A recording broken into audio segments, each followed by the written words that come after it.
ஓம் நமச்சிவாய. திருச்சிற்றம்பலம். சிவாய நமக, சிவசிவாய நமக. இந்த உலகம் என்பது எல்லோருக்குமே சமம்தான். யாரும் இங்கே அனாதைகள் அல்ல. யாரும் இங்கே உற்றார் உணர்வுகள் இல்லாத தனியாக விடப்பட்ட நபர் அல்ல. எல்லோருக்குமே எல்லாமே இருக்கின்றது. யாரும் எதுவும் இல்லாமல் இங்கே இருக்கவில்லை. அவர்களுக்கு துணையாக நான் இருக்கிறேன். இந்த உலகத்தில் உயர்ந்தவர் தாழ்ந்தவர் என்று யாருமே கிடையாது. யாரும் ஏழையும் அல்ல, யாரும் பணக்காரரும் அல்ல. யாரும் உயர்ந்த ஜாதியும் அல்ல, யாரும் தாழ்ந்த ஜாதியும் அல்ல. யாரும் யாரை விடவும் உயர்ந்தவர் என்றோ தாழ்ந்தவர் என்றோ மதிப்பு மிக்கவர் என்றோ அறிவானவர் என்றோ அழகானவர் என்றோ உங்களையும் நீங்கள் மற்றவர்களையும் நினைக்க வேண்டாம். இந்த பூமியில் ஒவ்வொரு மனிதர்களுமே சிறப்புக்குரியவர்தான். அனைவருமே தத்தம் துறைகளில் சிறப்பானவர்களே. வெட்ட வெளியில் உச்சி வெயிலில் வியர்வை சிந்த நிலத்தில் உழைத்து களைப்பவர்கள் ஆணாக இருக்கட்டும் பெண்ணாக இருக்கட்டும், யாவருக்குமே எல்லோருக்குமே உள்ளதை போல் சுயமரியாதை, கோபம், வலி, மகிழ்ச்சி, பசி, உறக்கம், இழிச்சொல்லின் வலி, புறக்கணிப்பின் வழி போன்ற தனி மனித உணர்ச்சிகள் அத்தனையும் அனைவருக்குமே உண்டு. அவர்களும் மனிதர்கள்தான். உண்மையில் உயர்ந்தவர் தாழ்ந்தவர் என்று யாருமே இல்லை. சில வாய்ப்புகள்தான் யார் இந்த பொழுதில் அவசியமானவர் என்பதை நமக்கு புரிய வைக்கிறது. அந்த புரிதலை உணர்ந்து கொள்பவர்கள் மனித நேயத்துடனே நடந்து கொள்வர்.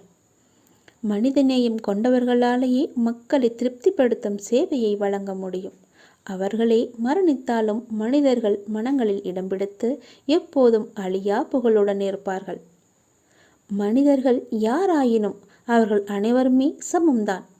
உயர்ந்தவர் என்றோ தாழ்ந்தவர் என்றோ படித்தவர் என்றோ படிக்காதவர் என்றோ ஏழை என்றோ பணக்காரன் என்றோ கருப்பு என்றோ சிவப்பு என்றோ உயர்ந்த ஜாதி என்றோ தாழ்ந்த ஜாதி என்றோ எந்த இருமே கிடையாது. அப்படிப்பட்ட நிலை நிச்சயமாகவே மாற வேண்டும். சமத்துவம் என்ற நிலை நிலவ வேண்டும் என்றால் மக்கள் மனதில் மாற்றம் ஏற்பட வேண்டும். ஏற்பட்டே ஆக வேண்டும். எனக்கு எல்லோருமே சமம்தான். நான் யாரையும் ஏற்று இரக்கத்தோடு நான் பார்ப்பதே இல்லை. அது நம்மிடமிருந்தே தொடங்குவோம். இனி ஒரு உலகம் புதிதாக அமைப்போம். நிகரான மனிதர்களை மதிப்போம். நாமாக வாழ்வோம். முதலில் மனிதனாக வாழ்வோம். நான் யாரையும் ஏற்றம் இரக்கம் கொண்டு பார்க்காமல் அனைவரையும் சமமாகவே பார்க்கிறேன். எல்லோருமே என்னுடைய குழந்தைகள்தான். நீங்களும் அப்படியே பாருங்கள். ஓம் நமச்சிவாய. எல்லாம் நல்லதே நடக்கும். நீ பொறுமையுடன் இரு. நீ விரும்பிய எதுவும் உன் வாழ்க்கையில் கிடைக்காமல் போயிருக்கலாம். ஆனால் நீ விரும்பியதை விட சிறப்பான ஒன்றை உனக்கு நான் தருவேன். என்மேல் உனக்கு நம்பிக்கை இருக்கிறது அல்லவா? எல்லாம் வல்ல இறைவன் உனக்கு நல்லது செய்வதற்காகத்தான் நான் காத்து கொண்டிருக்கிறேன். உனக்கு தெரியாது நான் உனக்காக என்ன திட்டங்கள் வைத்திருக்கிறேன் என்று. இன்னும் சில நாட்கள் காத்திரு. என்னுடைய திட்டங்களை கண்டு நீ மிகவும் சந்தோஷப்படுவாய். என் அப்பா எனக்கு இப்படி செய்து விட்டாரே என்று நீ மிகவும் சந்தோஷமாகவே வாழ்வாய். சுய விசாரணை ஒன்றுதான் தவறில்லாத ஒரே வழி.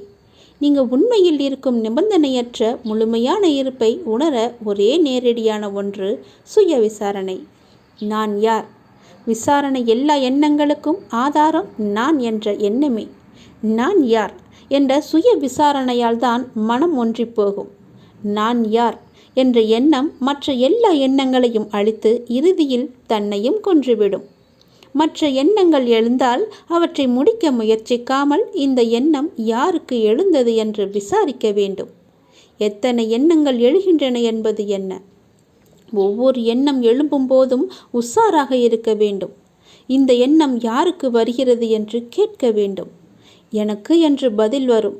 அப்போது நான் யார் என்று நீங்கள் விசாரித்தால் மனம் அதன் மூலத்திற்கு அல்லது எங்கிருந்து வந்தது என்று திரும்பவும் எழுந்து எண்ணமும் மூழ்கும்.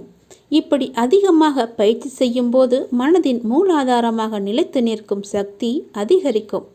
அப்படிதான் நீங்கள் எந்த விஷயத்தை செய்தாலும், எங்கு போனாலும், இதை செய்யலாமா, இதை செய்வதால் நமக்கு நன்மை ஏற்படுமா என்று ஒரு முறைக்கு பல முறை நீங்கள் யோசிக்க வேண்டும்.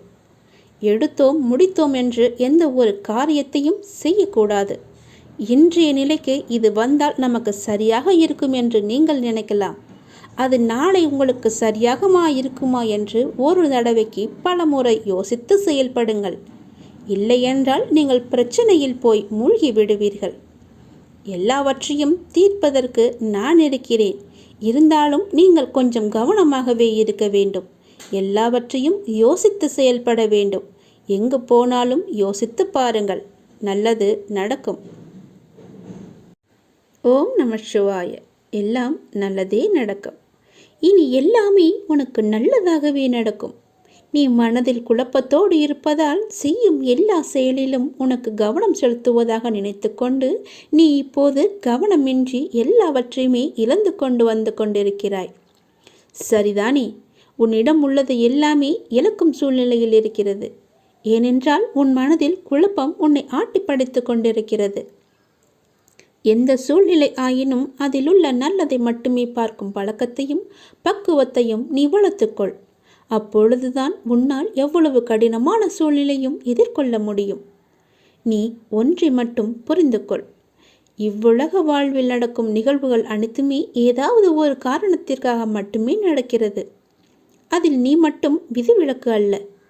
உன் வாழ்வில் நடக்கும் நிகழ்வுகள் அனைத்தும் உன் இறந்த கால வாழ்விலோ அல்லது முன் ஜென்மத்திலோ நீ விதித்த செயல்களின் விளைச்சல்கள். அதைதான் தற்போது நீ அறுவடை செய்து கொண்டிருக்கிறாய். அதற்காக நீ உன்னை தாழ்த்தி கொள்ளாதே. எல்லாமே உன்னுடைய கர்ம வினைகளின் படிதான் நடந்து கொண்டிருக்கின்றன.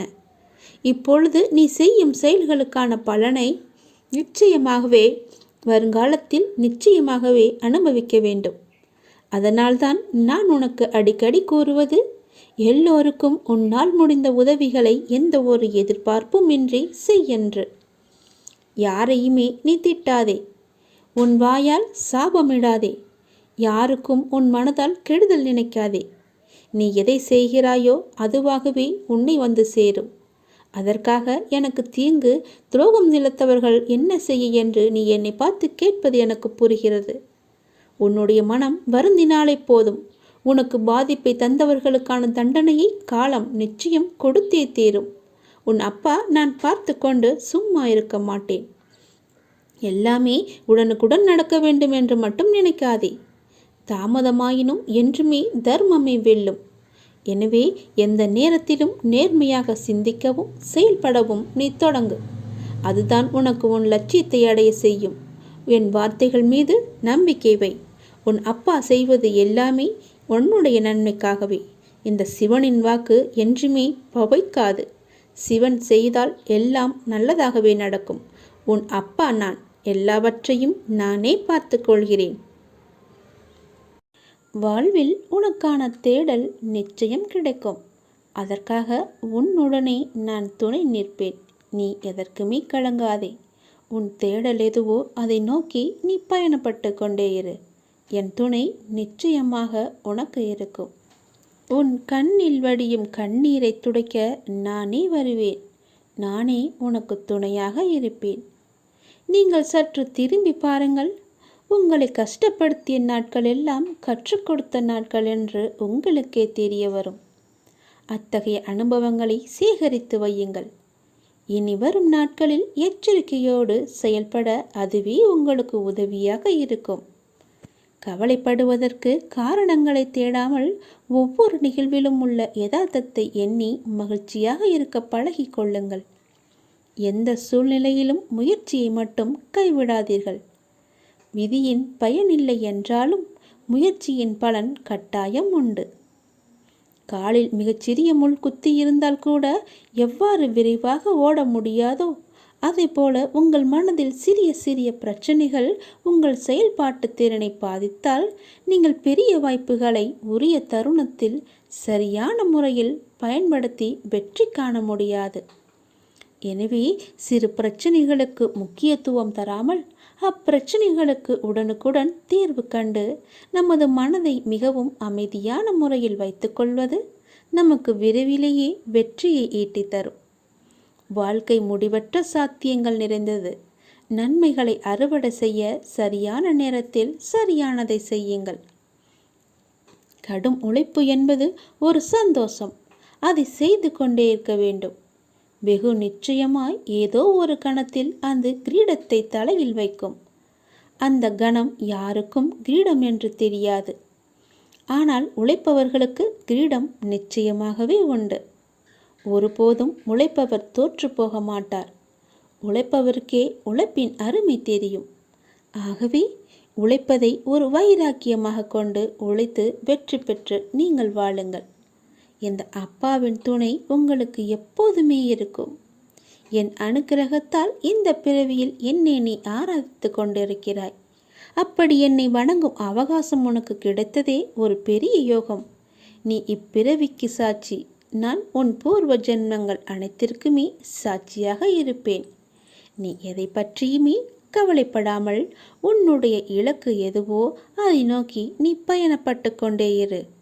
உன் இலக்கில் எந்த ஒரு கெடுதலும் வராமல், எந்த ஒரு தடையும் வராமல் நான் பார்த்து கொள்கிறேன். என் துணை உனக்கு எப்போதுமே உண்டு.